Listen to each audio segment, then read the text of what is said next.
Hello everyone, मैं professor Radha Tiwari GS college of commerce Wardha के e learning platform पे आप सभी का स्वागत करती हूँ। दोस्तों, हमने पिछले वीडियोस में हमारे 4th यूनिट का जो आधा पोर्शन था मार्जिनल कॉस्टिंग, उसको पूरा कर लिया था। और मैंने जितना भी आपको अभी तक पोर्शन पूरा करवाया है, ये आपकी अगर रिटन एग्ज़ाम होती है तो उस रिटन एग्ज़ाम को फेस करने के लिए आप सक्षम रहे, इस बात को ध्यान में रखते हुए मैंने इम्पॉर्टेंट एग्जाम्पल आपके समक्ष यहाँ पे प्रस्तुत किए। वो मेथड आपको समझाने की कोशिश की, साथ ही साथ आपने भी मेरे साथ आपके एंड से कोशिश की होगी उसको समझने की, ऐसी मैं आशा करती हूँ। बट अभी जो तत्कालीन परिस्थिति है, हमारी जो करंट सिचुएशन है, इसमें ऐसा हमें दिखाई पड़ रहा है कि आपके एग्ज़ाम ये ऑनलाइन मेथड में या ऑनलाइन मोड से होगी। तो ऑनलाइन मोड में जो हमने इतने सारे एग्जाम्पल सॉल्व किए हैं रेशियो एनालिसिस में, बजट में, बजटरी कंट्रोल में, अलग अलग जो चैप्टर्स पढ़े हैं, या उसके अलावा हमारे 3rd यूनिट की बात करें जहां हमने फंड फ्लो और कैश फ्लो स्टेटमेंट को एक फुल लेंथ में पढ़ा हुआ है, वहीं अब अगर हमें ये सोचना है कि हम ऑनलाइन वे से पढ़ाई, अगर हमें पेपर देना है तो उसके लिए हमें कैसे पढ़ाई करनी होगी। तो इसीलिए आपका जो आज 4th यूनिट का लास्ट पोर्शन है ब्रेक इवन एनालिसिस, अब अगर ऐसा मतलब ये है कि अगर ऑनलाइन ही एग्जाम लेनी है तो एग्जाम्पल हम इतनी फुल लेंथ के सॉल्व करके कोई फ़ायदा नहीं है, ऐसा ऊपरी छोर पे जब हम सोचते हैं तो आपको लगता है। लेकिन आपने जो इतने दिन मेहनत ली है, इतने दिन पढ़ाई की है, वो बिल्कुल भी व्यर्थ नहीं है।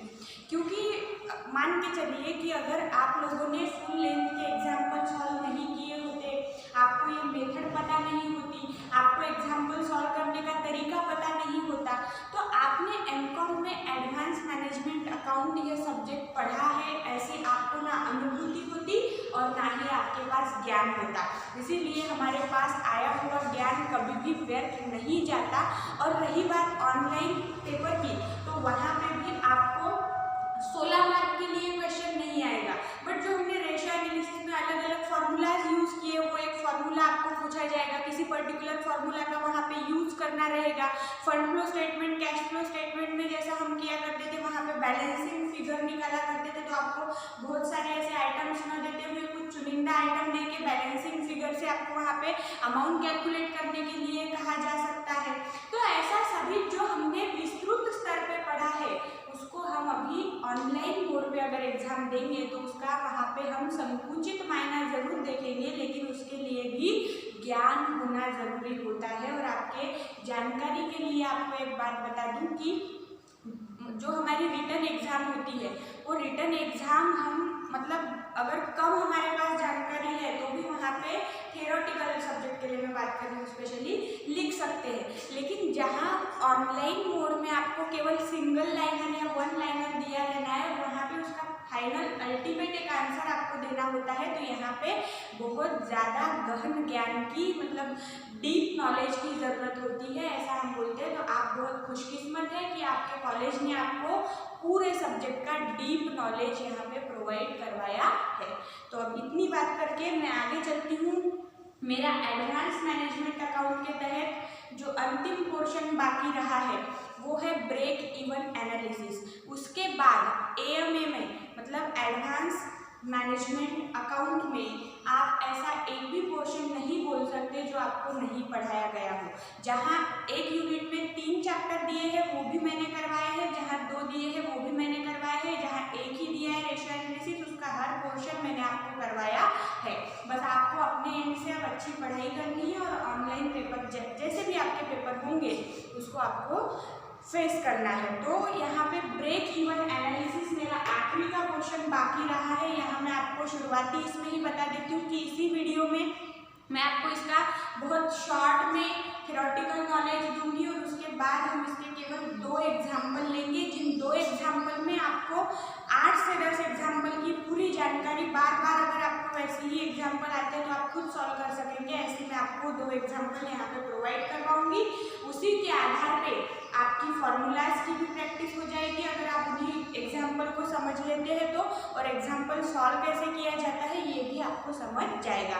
अभी पता होने के बावजूद भी हम यहाँ पे एफर्ट ले रहे हैं कि हम हमारा जो पूरा मतलब फुल लेंथ कोर्स कंप्लीट करना होता है या पूरी जानकारी आपको देनी होती है, वो देने की कोशिश मैं आपको कर रही हूँ। तो ब्रेक इवन एनालिसिस, या जिसको आपने ब्रेक इवन पॉइंट के नाम से भी बीकॉम में पढ़ा होगा, ये घटक आपके लिए फैमिलियर है।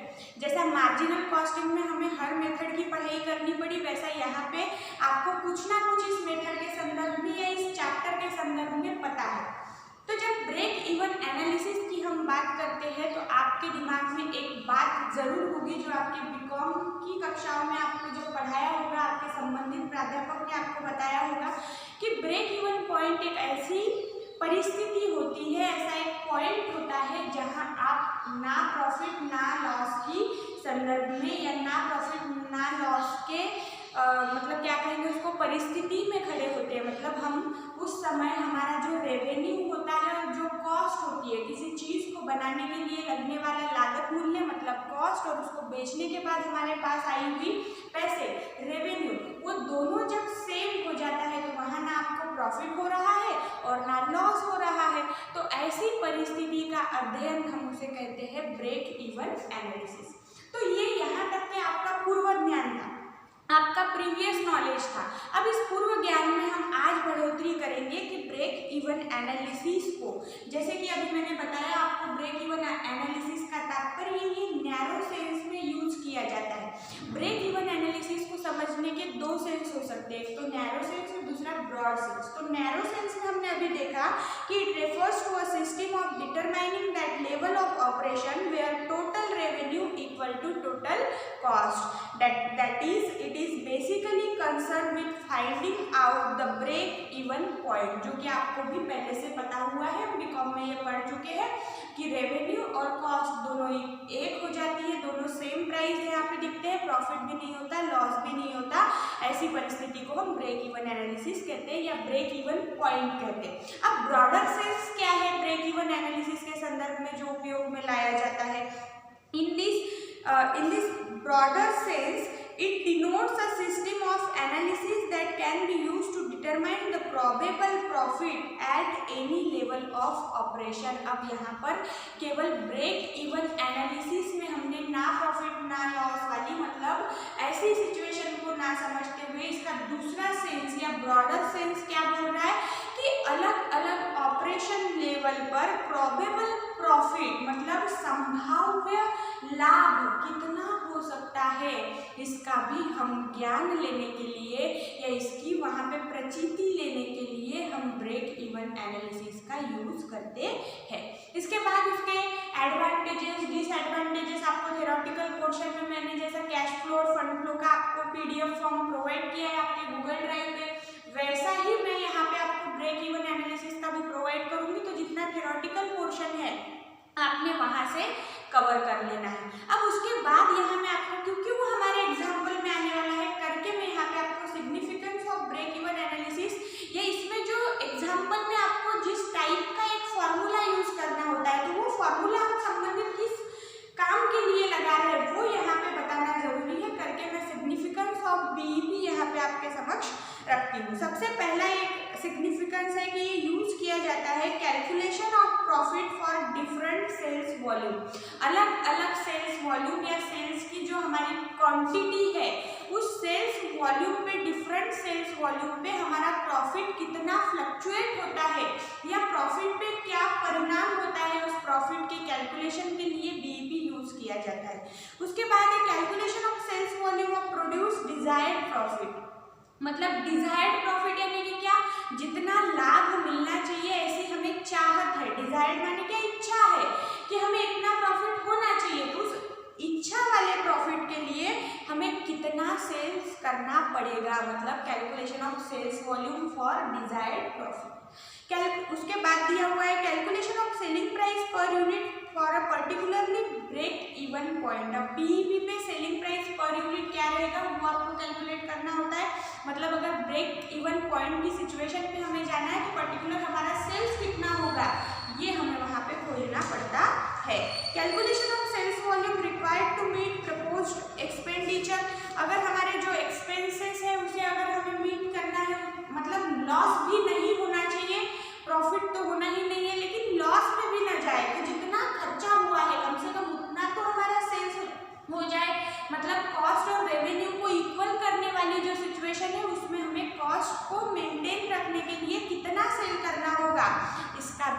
ज्ञान बीईपी के थ्रू मिल सकता है और ये कैसे फॉर्मूला वहाँ पे यूज किए जाते हैं और क्या आपको करने के लिए कहा जाता है, ये मेरा जो पहला एग्जाम्पल होगा उसमें मैं आपको बताऊंगी। Determination of sales required to offset price reduction. अब यहाँ पे प्राइस में आपको दिया हुआ रहेगा कि मतलब जहाँ पे पहले सेलिंग प्राइस 10 थी अब वहाँ पे 8 हो चुकी है, तो क्या परिणाम हो रहा है, ये सब इन्हीं बातों का यहाँ पे हमने अंतर्भाव देखना है। और ब्रेक इवन एनालिसिस में आने वाले अलग अलग जो मोड है, जो अलग अलग एग्जाम्पल सॉल्व करने के लिए जो वहाँ पे फॉर्मूलाज यूज करने हैं, उसका हमने अध्ययन करना है। तो अब यहाँ पे अगर फॉर्मूला लिख के मैं बताऊँगी तो वो मतलब फिर से रोड लर्निंग वाली प्रोसेस हो जाएगी। इसीलिए जैसा हमने क्या किया था रेशियो एनालिसिस में किया था कि मैंने आपको फॉर्मूलाज का PDF प्रोवाइड कर दिया था और आप फॉर्मूला पढ़ के फिर मेरे वीडियोस को वहाँ पे कोरिलेट करते थे। तो यहाँ पे इस वीडियो को समझने से पहले मैं आपको आपके गूगल ड्राइव पे ब्रेक इवन एनालिसिस के फॉर्मूलाज दे दूंगी, थ्योरेटिकल पोर्शन भी प्रोवाइड कर दूंगी। वहाँ से पहले आपने फॉर्मूलाज देखना है और फिर इस वीडियो को कोरिलेट करना है। और अगर ना भी आपने देखा थ्योरेटिकल पोर्शन और फॉर्मूलाज बाद में देखिए, ये वीडियो पहले देख लिया, तो जब हम एग्जाम्पल सॉल्व करेंगे तो मैं पर्टिकुलर जो क्वेश्चन होगा उस क्वेश्चन में हमें कैसे फॉर्मूला यूज करना होता है तो मैं आपको बताते चलूंगी। और चूंकि ये हमारा बीकॉम में हो चुका है इसलिए आपको उतना हेवी यहाँ पे समझने के लिए नहीं जाएगा। तो शुरू करते हैं हमारा ब्रेक इवन एनालिसिस का first example. Following information is given, sales 80,000 unit और उसकी फाइनल अमाउंट दी हुई है 80,000। अब 8,000 यूनिट की फाइनल अमाउंट अगर 80,000 है, 80,000 है, मतलब सेलिंग प्राइस पर यूनिट कितना है ₹10। उसके बाद माइनस वेरिएबल ओवरहेड किया है जिसका पर यूनिट 7.50 है और उसकी फाइनल अमाउंट 60,000 दी हुई है। उसके बाद यहाँ पे सेल्स माइनस वेरिएबल कॉस्ट करके ग्रॉस प्रॉफिट आपको दिखाया हुआ है 20,000। और अगर सेल्स माइनस वेरिएबल कॉस्ट करें तो हमें और एक दूसरा जो नाम हम यूज करते हैं वो कौन सा होता है, वो होता है कंट्रीब्यूशन। जहाँ पे हम सेल्स माइनस वेरिएबल कॉस्ट करते हैं तो हमें कंट्रीब्यूशन मिल गया, ऐसा हम मान के चलते हैं। तो इसीलिए जो आपकी ग्रॉस प्रॉफिट की वैल्यू है वो ही आपके कंट्रीब्यूशन की भी वैल्यू है। उसमें से फिक्स ओवरहेड फिर हम लेस करेंगे जो 15,000 दिया हुआ है। तो नेट प्रॉफिट आपके एग्जाम्पल में आपको जो टेबुलर फॉर्म दिया है इंफॉर्मेशन का उसमें दिया है 5,000। उसके बाद कहा है on the basis of above information calculate PVR, firstly profit volume ratio and with the help of PVR calculate the following. अब यहाँ पे हम शॉर्ट फॉर्म यूज करेंगे क्योंकि बार बार हमें वो इतना लंबा बोलना ही नहीं लगता। तो जैसे प्रॉफिट वॉल्यूम रेशो के लिए PVR, कंट्रीब्यूशन के लिए फॉर्मूला लिख रहे तो C, सेल्स के लिए S, अगर ब्रेक इवन पॉइंट बोलना है तो BEP। मतलब शॉर्ट फॉर्म में हम यहाँ पे उसका एग्जाम्पल का जो आंसर लिखेंगे वो लिखने वाले हैं। तो सबसे पहले आपको पैराग्राफ में क्या बोला है कि firstly you have to calculate profit volume ratio, मतलब हमें प्रॉफिट वॉल्यूम रेशो का कैलकुलेशन करना है और उसके आधार पे with the help of PVR calculate the following. First break even point और BEP। Second contribution on sales of ₹64,000। अब यहाँ पे कंट्रीब्यूशन ऑफ सेल्स ऑफ ₹64,000 मतलब हमारे ऊपर वाले इंफॉर्मेशन में तो सेल्स की अमाउंट 80,000 दी हुई थी, बट यहाँ पे कंट्रीब्यूशन ऑफ सेल्स ऑफ ₹64,000 क्यों बोला है, तो यहाँ सेल्स की अमाउंट आपको बदल के दे दी है। तो ब्रेक इवन एनालिसिस में आपको एक बात ध्यान में रखनी है कि एग्जाम्पल हमसे जो डिमांड कर रहा है हमें उसके अकॉर्डिंग वहाँ पे उसका आंसर देना होता है।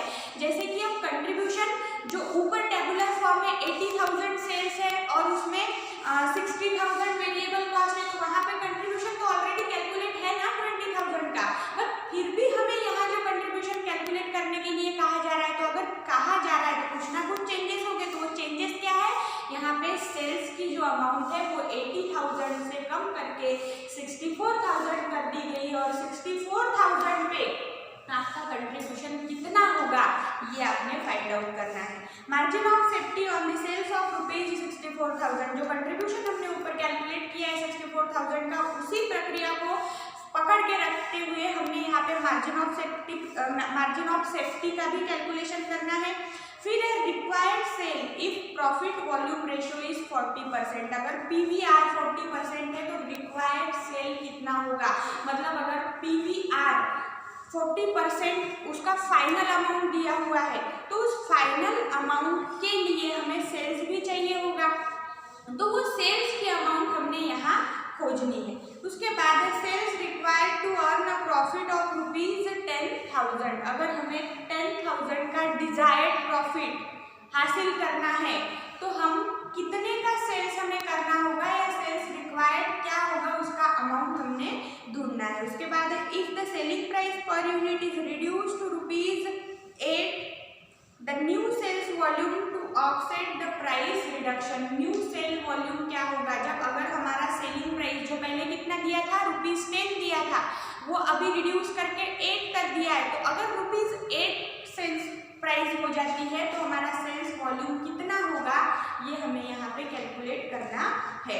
तो सबसे पहले हमने पूरे एग्जाम्पल को समझने की कोशिश कर दी, अब हम इसका सॉल्यूशन बनाएंगे कि यहाँ हमें एग्जाम्पल क्या कैलकुलेट करने के लिए कहा है। सबसे पहले PVR प्रॉफिट वॉल्यूम रेशो का कैलकुलेशन करने के लिए हमारा एग्जाम्पल हमें कह रहा है। अब ये ऐसे भी लिख सकते हैं या PVR डॉलर देके भी आप लिख सकते हो।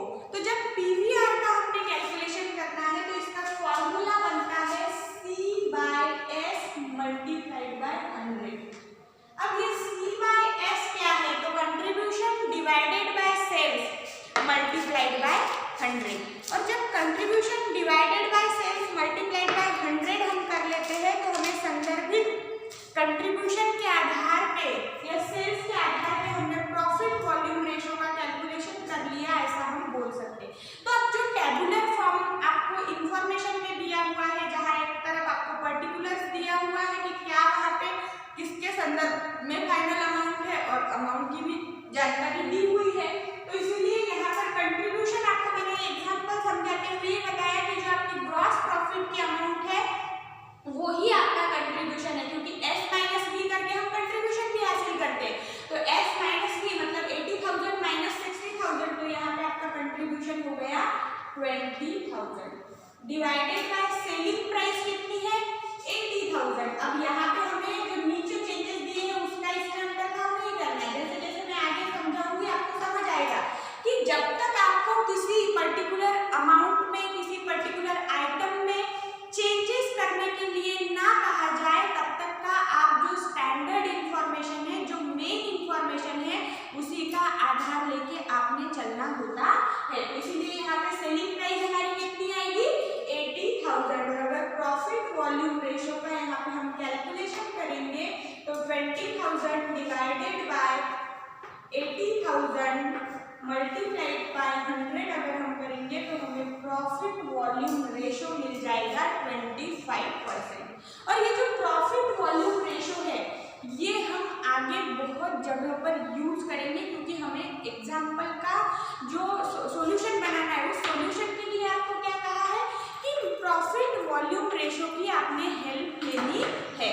इसीलिए यहाँ पे प्रॉफिट वॉल्यूम रेशो जो हमने कैलकुलेट किया है 25%, इसको हम सहेज के रखेंगे, अपने पास सही रखेंगे, क्योंकि यहाँ मैं अगर इसको ये कभी भी मिटा दूंगी तो मुझे बार बार इसे यूज करना पड़ेगा। और आप भी अगर मेरे साथ कॉपी में लिख रहे हैं तो पहले नंबर पे हमें क्या लिखना है प्रॉफिट वॉल्यूम रेशो। तो पहला कैलकुलेशन मतलब अभी भी जो मेन कैलकुलेशन हमें करने के लिए कहा गया है वो हमने किया है क्या नहीं, बट उन कैलकुलेशंस को करने के लिए जो हमें चाहिए था मेन आइटम यहाँ पे प्रॉफिट वॉल्यूम रेशो उसका कैलकुलेशन किया है। अब प्रॉफिट वॉल्यूम रेशो के बाद आपको फर्स्ट नंबर पे कैलकुलेट करने के लिए कहा है BEP। अब यहाँ पे आपको BEP इन रुपीज और BEP इन यूनिट ऐसे दो अलग अलग टाइप होते हैं ब्रेक इवन पॉइंट को कैलकुलेट करने के लिए। तो हमें एग्जाम्पल में स्पेसिफिक बताया है क्या कि आपने break even point in rupees calculate करना है या break even point in unit calculate करना है, ऐसा कुछ भी नहीं है। और मैं आपको बता दूं कि जैसा हमने रेशियो एनालिसिस में देखा था कि एक ही प्रकार के रेशियो के लिए हमें 3 से 4 फॉर्मूला दिए रहते थे, और जो हमारे पास अवेलेबल है उस अवेलेबल आइटम के आधार पे हम कौन सा फॉर्मूला यूज करना होता है ये खुद सुनिश्चित करते थे। सेम चीज आपको अप्लाई करनी है BEP के मैटर में, क्योंकि यहाँ पे भी आपको एक आइटम के लिए या एक चीज के लिए 3 से 4 फॉर्मूलाज दिए हुए होंगे। तो अकॉर्डिंग टू नीड और अवेलेबल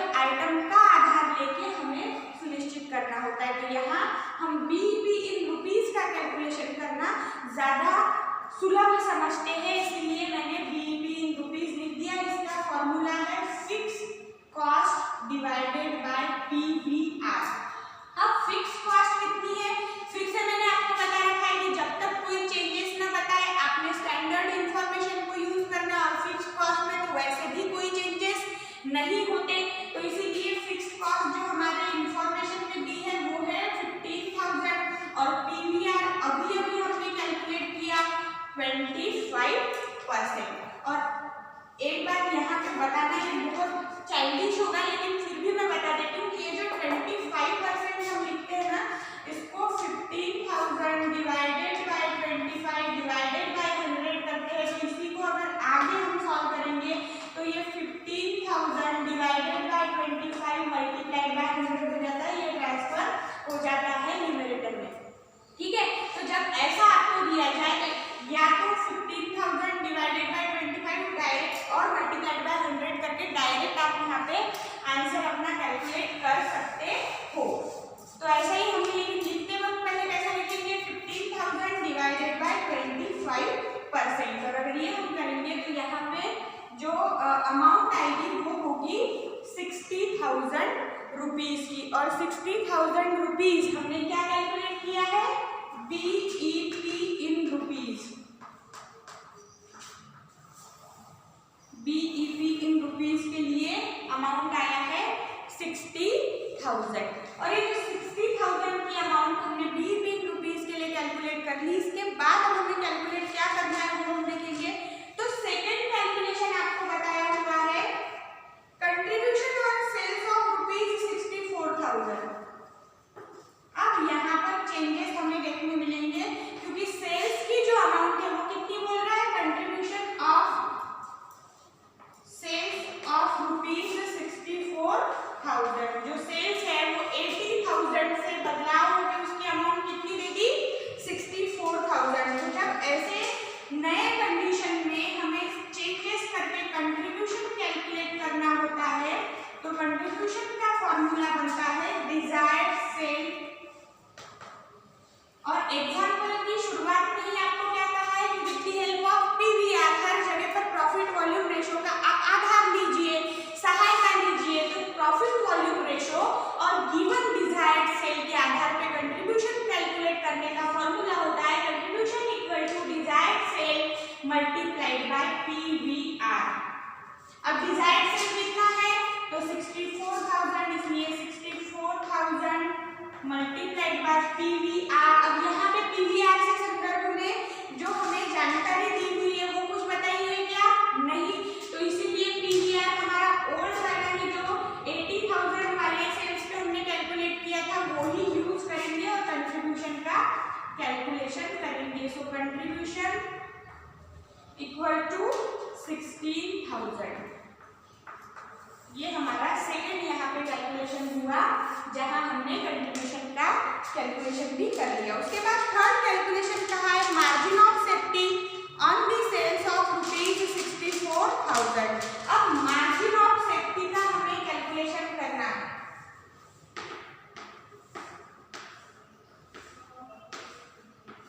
और margin of safety equals to profit divided by PVR. ये फॉर्मूला हमें यूज करना है। तो जब margin of safety equals to profit divided by PVR हमें यूज करना है तो हमें यहाँ पे चाहिए प्रॉफिट।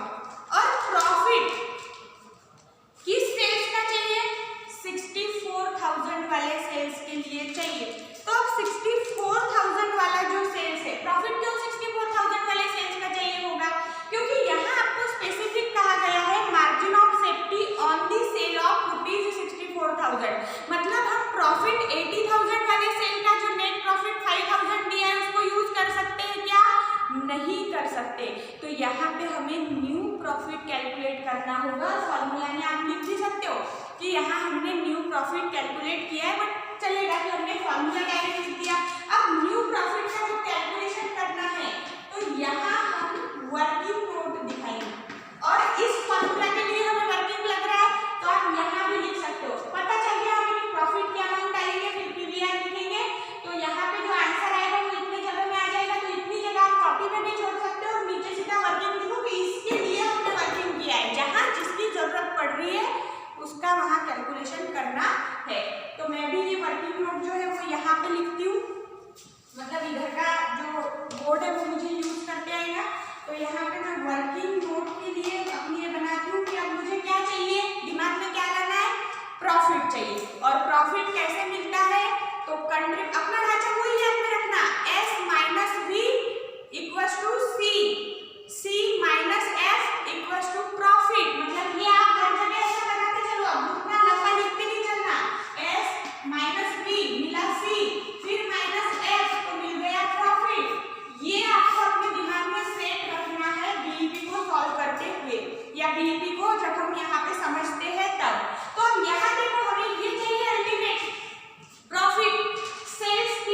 सेफ्टी का ₹4,000। अब मार्जिन ऑफ सेफ्टी ₹4,000 का कैलकुलेशन करने के बाद हमें आगे क्या कैलकुलेट करने के लिए कहा गया है वो हम देखेंगे। मार्जिन ऑफ सेफ्टी के बाद बोला है required sales if profit volume ratio is 40%। अब रिक्वायर्ड सेल का कैलकुलेशन अगर हमें करना है तो लिख लेना पड़ेगा पहले required sales if PVR is 40%। मतलब अब यहाँ पे प्रॉफिट वॉल्यूम रेशो में बदलाव हो चुका है। ये जो 25% हम अभी तक हर जगह यूज कर रहे थे अब उसका यूज करना है क्या? नहीं, क्योंकि प्रॉफिट वॉल्यूम रेशो का नया यहाँ पे हमें एक परसेंटेज फॉर्म बताया है जो है 40%, तो उसका यूज करेंगे। तो रिक्वायर्ड सेल हमें चाहिए तो उसका फॉर्मूला होता है required sales equals to profit fixed cost plus profit divided by PVR। अब देखो यहाँ पे फिक्स्ड कॉस्ट कितनी है हमें पता है जो है 15,000। प्रॉफिट कितना है? अब यहाँ पर ये 1000 जो प्रॉफिट आया ये नहीं लेंगे, स्टैंडर्ड कितना प्रॉफिट दिया हुआ है 5000 का हमें प्रॉफिट गिवन है डिवाइडेड बाय PVR 14%, क्योंकि हमें ये लेने के लिए कहा गया है 20,000 divided by 40%, so required sales equals to 50,000। required sales equals to ₹50,000। अब रिक्वायर्ड सेल का भी हमने कैलकुलेशन कर लिया। इसके बाद हमें जो कैलकुलेशन करने के लिए कहा गया है वो है sales required to earn a profit of ₹10,000। अब इसका कैलकुलेशन हमें करना होगा।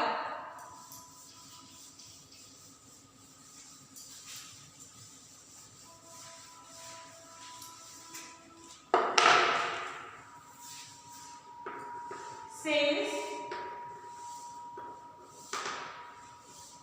required to earn a profit of ₹10,000 और इसका फॉर्मूला फिर से क्या बनेगा required sales equals to fixed cost plus new profit. अब यहाँ पे न्यू प्रॉफिट वर्ड यूज करेंगे, इसके पहले जो हमने फॉर्मूला यूज किया था सेम फॉर्मूला था बट वहां पे जो प्रॉफिट यूज कर रहे थे वो ओल्ड प्रॉफिट कर रहे थे और PVR में बदलाव था। अब यहाँ जो बदलाव है वो प्रॉफिट के अमाउंट में है तो इसीलिए F plus new profit divided by PVR। So F कितना दिया हुआ है 15,000 प्लस न्यू प्रॉफिट 10,000 जो हमें एग्जाम्पल में बताया हुआ है और PVR यहाँ पर जो यूज करेंगे वो पुराना PVR होगा क्योंकि यहाँ जो चेंजेस है वो प्रॉफिट के अमाउंट में चेंजेस करने बोले, PVR के लिए चेंजेस नहीं बताया है, इसीलिए यहाँ आएगा 25,000 divided by 25%। So required sale हमारा बन गया 1,00,000 रुपीज। रिक्वायर्ड सेल का भी हमने कैलकुलेशन कर लिया। अब इसके बाद लास्ट कैलकुलेशन हमारा बचा है जो हमें एग्जांपल में करने के लिए कहा गया है और वो है new sales volume when selling price is reduce up to ₹8 की न्यू सेल्स वॉल्यूम क्या होगी। तो इसका हमें कैलकुलेशन करना है जो अंतिम इस एग्जांपल का कैलकुलेशन हमें यहाँ बताया हुआ है तो वो लिख लेंगे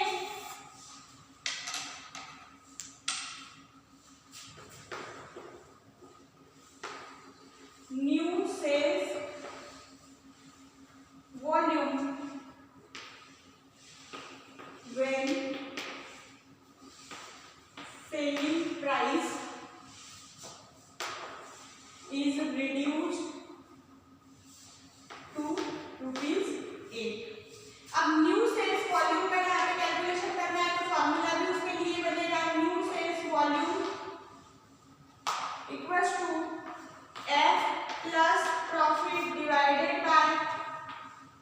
न्यू पीवीआर। और ये जो न्यू पीवीआर यहाँ पे हम क्यों कैलकुलेट कर रहे हैं, क्योंकि सेलिंग प्राइस जो है वो 10 से रिड्यूस करके 8 कर दी गई है। और जो पीवीआर हम कैलकुलेट करते हैं तो यहाँ पे कंट्रीब्यूशन डिवाइडेड बाय मतलब C by S, contribution by sales multiplied by 100 करते हैं। तो कंट्रीब्यूशन में यहाँ पे सेल्स माइनस वेरिएबल करते हैं कंट्रीब्यूशन की अमाउंट पाने के लिए, तो इसीलिए जो सेल्स यहाँ पे चेंजेस हो रहा है इसका परिणाम पीवीआर पे भी पड़ेगा। तो सबसे पहले हमें वर्किंग नोट यहाँ पे बनानी पड़ेगी न्यू पीवीआर के लिए, और न्यू पीवीआर है S minus B per unit divided by S, ये भी क्या होगा पर यूनिट मल्टीप्लाइड बाय 100। तो न्यू सेलिंग प्राइस है 8 माइनस 7.50, वेरिएबल कॉस्ट आपको एग्जांपल में दिया हुआ है, डिवाइडेड बाय 8 मल्टीप्लाइड बाय 100 अगर हम करेंगे तो यहाँ पे 6.25 न्यू पीवीआर आपको मिलेगा। और ये जो 6.25 न्यू पीवीआर हमें मिला, इसका हम यहाँ पे यूज करेंगे। फिक्स कॉस्ट हमें पता है 15,000 plus profit 5,000 divided by new PVR हमने अभी कैलकुलेट किया 6.25%, सो 20,000 डिवाइडेड बाय 6.25%, तो हमारा न्यू सेल्स वॉल्यूम होगा ₹3,20,000। ये हमने यहाँ पे हमारा जो पहला बीबी का एग्जाम्पल था वो सॉल्व कर लिया। आशा है आपको ये समझ आया होगा, क्योंकि इसके पहले भी आप ये प्रक्रिया कर चुके हो। बस अभी हम आज क्या कर रहे थे, आपके ओल्ड नॉलेज को ब्रशअप करने की कोशिश कर रहे थे। जो मैंने यहाँ पे ऐसा मैं समझ के चलती हूँ कि आपको आपकी पुरानी जो मेमोरीज थी इस चैप्टर से संदर्भित, वो मैंने अभी आपकी जागृत कर दिया। आप इसको समझने की